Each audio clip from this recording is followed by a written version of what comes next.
I had no idea what I was going to read tonight, and I woke up this morning and I was kind of in a bad place. I don't know why I felt so down. I've had it happen sometimes when my creativity in the visual world as well as the verbal word world, like I'm not calling anything together, not putting anything, getting it started to where it develops.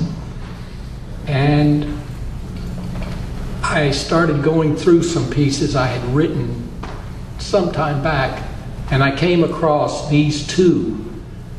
And I said, there is wonder that we all have experienced. And I was reading about one of the great wonders of my life, and I wanted to share it with you.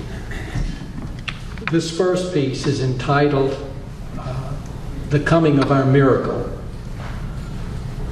Unfulfilled dreams slipping into subtle grays of the forgotten. Expectancy there, but somehow void from reality. How many years, how many hopes, how many disappointments, though somewhat frightened of the truest meaning. The heights of possibility, not knowing, so wanting to reach those heavens to find and feel.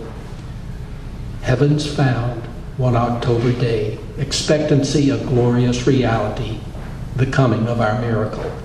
So warm late June with anxious anticipation, dreams almost upon us, excitement bursting it seems, overflowing in readiness to experience the feeling, the touching, the smelling, the seeing, the coming of our miracle.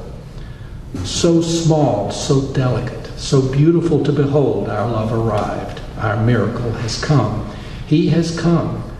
What joy new life brings to a world needing innocence. We share responsibility for future coming, the universe forever, the coming of our miracle. Hands so small, so delicate, ladybug size, skin so soft as whispered down on a gosling's breast. What wondrous miracles, the making of a life, the coming of our miracle.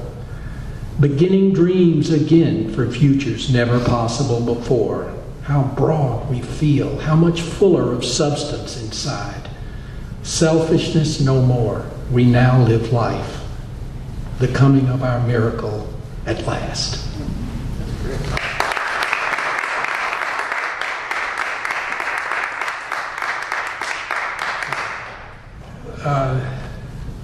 This piece will speak for itself, and it's entitled To Hell and Back. How do you think about past times that to this day are still so painful to recall?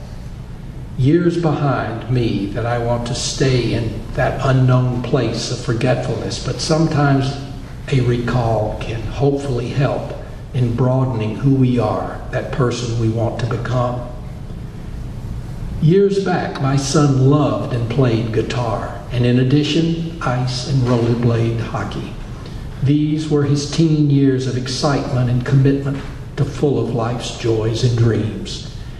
He went to Canada for an ice hockey goaltending training camp, and aspirations were born. Playing as months sped by, he received bumps and grinds of a physical nature that were sore mentally as well, but on he would play. A bump on his shoulder appeared. Ignored it was at first, but go away it did not. Pain developed, and an orthopedist we did see. We were advised to have it removed, and so followed that path of reprehensible irresponsibility that led us into hell, and then some. A biopsy prior to surgery had not been done, but was done after. Cancerous it was. Removing a marginal area surrounding the tumor had not been done. My son was screwed royally. The cancer reappeared with a vengeance. Other surgeons were researched with hope at hand, additional surgeries done, but lack of commitment again played that dark card of distressful disaster.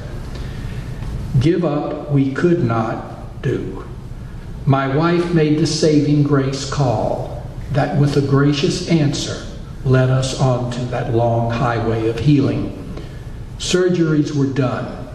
Back muscles were severed and pulled over the left shoulder and made to fit.